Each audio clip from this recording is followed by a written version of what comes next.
The home buying process can take a lot of time and effort, but it can also be fun and rewarding. Hi, my name is Argylle, and in today's video, I'm gonna cover the 10 simple steps to buying a home. Stay tuned.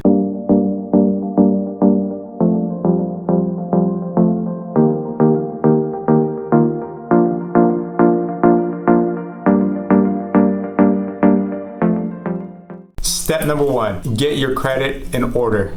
A less than perfect credit does not mean you will never get a home, but it may create challenges that you may need to rectify before a lender will loan you money. So the first thing you want to do is figure out exactly where you are right now. By law, you can get a free credit report once a year. You will want to get a copy from each of the 3 major agencies like Equifax, TransUnion, and Experian, because 1, they will not all be exactly the same, and 2, you will need to know what is on every single one of them, because some creditors report to all 3 while others only report to 1 or 2 out of the 3. So it's best to get all 3 in order to get a complete financial picture of your credit profile. Once you have your credit reports, you want to check every single item. Verify your name, your social security number, current and previous addresses, list of employers, debts and public records concerning you. Make sure that they are correct.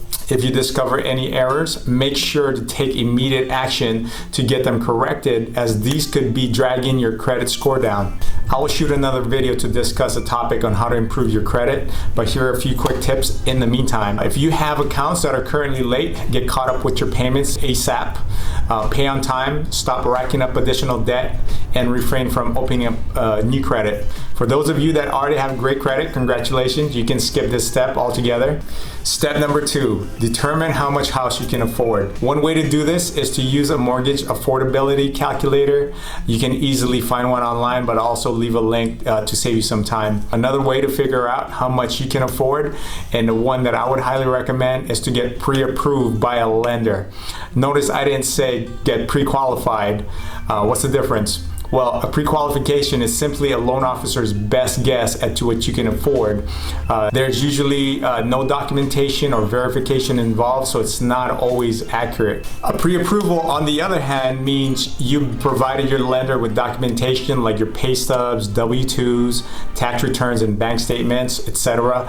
And you've also given them the permission to run your credit. This is a much more detailed and accurate assessment, so it leaves little to no second guessing as to what you can afford. Keep in mind, however, just because you're pre-approved for X amount doesn't mean that you have to purchase that exact amount. So you should make a determination based on your own financial situation. Step number 3, find the right real estate agent. Real estate agents are important partners when it comes to buying or selling a home. They can provide you with helpful information on homes in neighborhoods that isn't easily available or accessible to the public. Their knowledge of the home buying process, negotiating skills, and their familiarity with areas you want to live in can be extremely valuable. And the best part is it doesn't cost you anything to use an agent as a buyer, because they're compensated from the commission paid by the seller of the house. So make sure to use one. Step number 4, shop for the home and make an offer.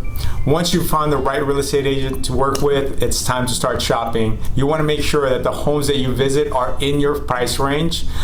It would not make sense to go look at homes way above the amount that you're pre-approved for, because it will lead to disappointments and wasted time. You may want to take a notepad with you because it can be hard to remember the details of each home that you visit. You can also take pictures, videos to help you remember. Another thing is to make sure to check out the little details of each property. For example, test the plumbing by running the sinks and showers to see how strong the water pressure is and see how long it takes to get hot water. Flush the toilets to make sure that they work properly.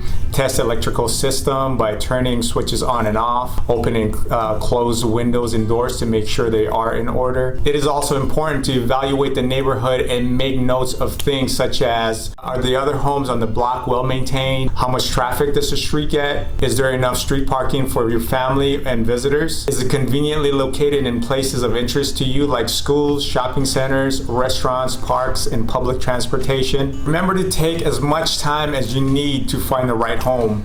Once you are ready, work with your real estate agent to negotiate a fair offer based on the value of comparable homes in the same neighborhood. Once you and the seller come to an agreement on the price, the house will go into escrow and you will be required to make your earnest money deposit based on what's stated on the purchase contract. Once all of this is complete, we can move on to the next step. Step number 5, get a home inspection. Typically, purchase offers are contingent on a home inspection of the property to check for signs of structural damage or things that may need repairs. Your real estate agent usually will help you arrange to have the inspection conducted within a few days of your offer being accepted by the seller.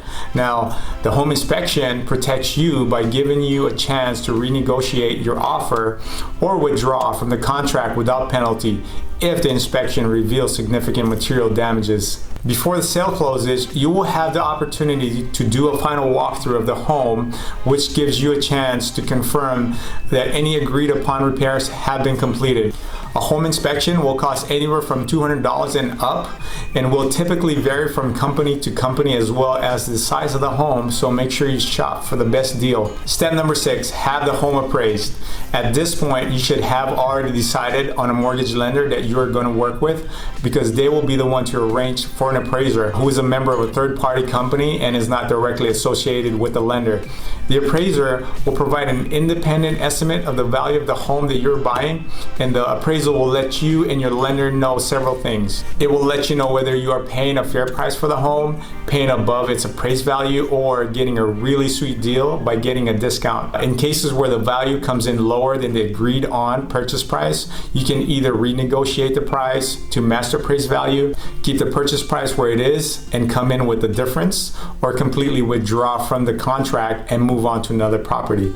If this is a little confusing, make sure to discuss your options with your real estate agent and your loan officer after the appraisal is received and reviewed. Step number 7, finalize your loan with your mortgage lender. You will have a lot of questions regarding your mortgage when you are purchasing a home, so make sure that you are working with an experienced and responsive mortgage lender who can give you the ultimate experience and will make the process much easier. Every home buyer has their own priorities when it comes to choosing a mortgage. Some are interested in low to no down payment programs.